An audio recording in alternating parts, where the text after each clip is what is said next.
Well, hello and welcome back to the Abbey's BBC. We just had a little flurry of excitement with a really gorgeous Kuan Yin statue arriving. I don't know if Katja can take a quick peek at it. And our friend Todd Ransdell from Seattle brought that. So, and at the same time, Venerable something went out the door to India. So, almost simultaneously. Got a good one? Great. Okay.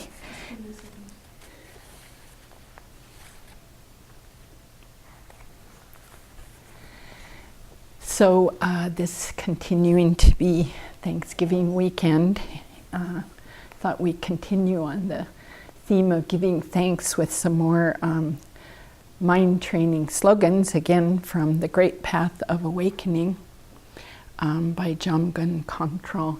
He's a Kagyu teacher. Actually, he's Rimé teacher, so Kagyu, Sakya, Gelupka, all of them. And this slogan is 4 words. They're all very short, and they're all very easy to say.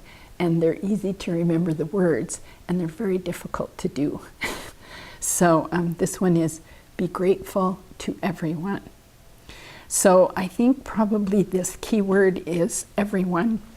In the Mahayana tradition, we don't leave anybody out.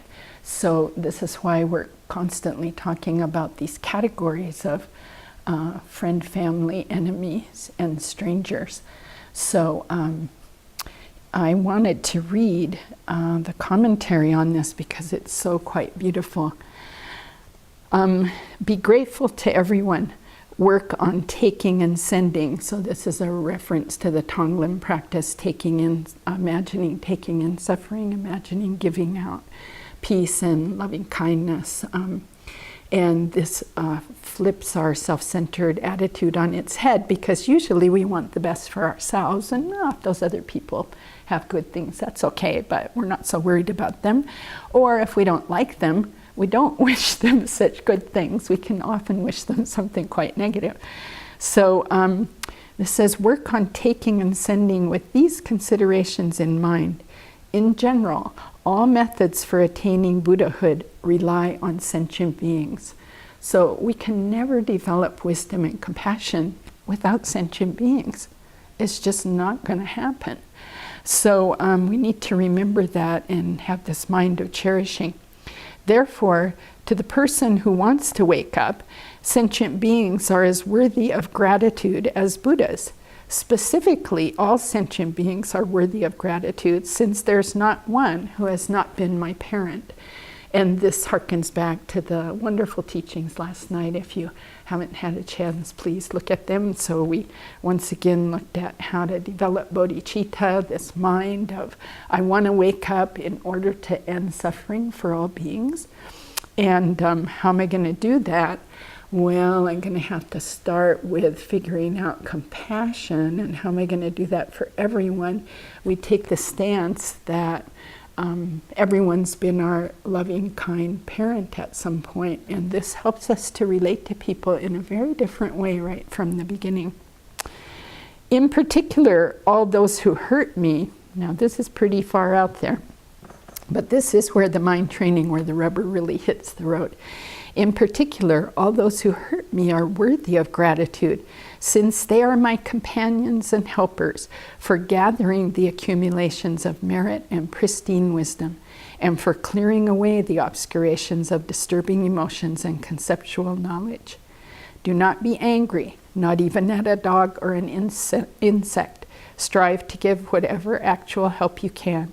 If you cannot give help because of your state of mind, then at least think and say this: may this sentient being, this troublemaker, quickly be free of pain and enjoy happiness.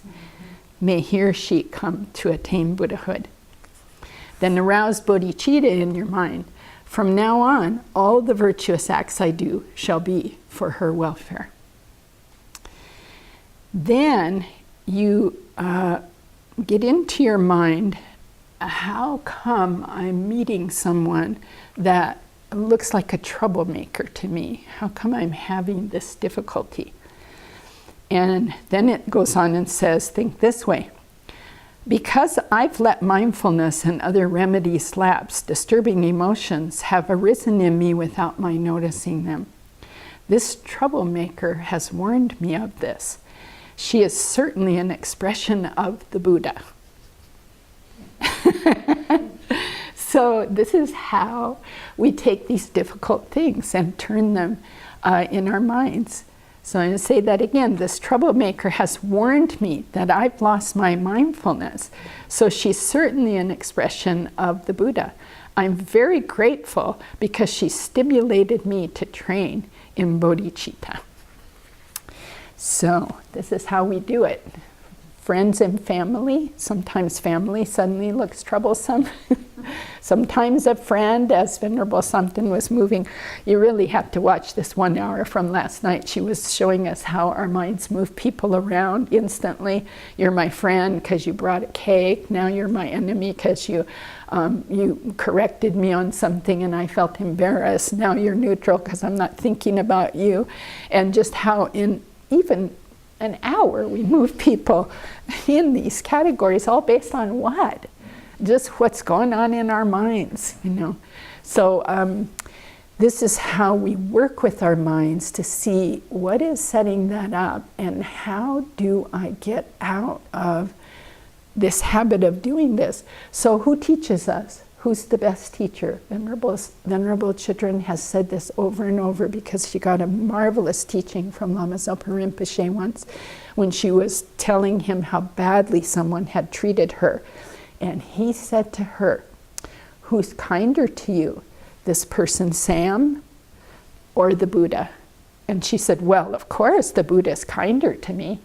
And Lama Zopa said, no, Sam is showing you where you need to work with your mind and heart. Even the Buddha isn't showing you the way Sam is showing you. He's showing you by making you feel miserable. And why are you feeling miserable? You have to look in yourself and say, what's going on in here? So all of these troublemakers are actually teachers, and they're just turning a mirror straight onto us.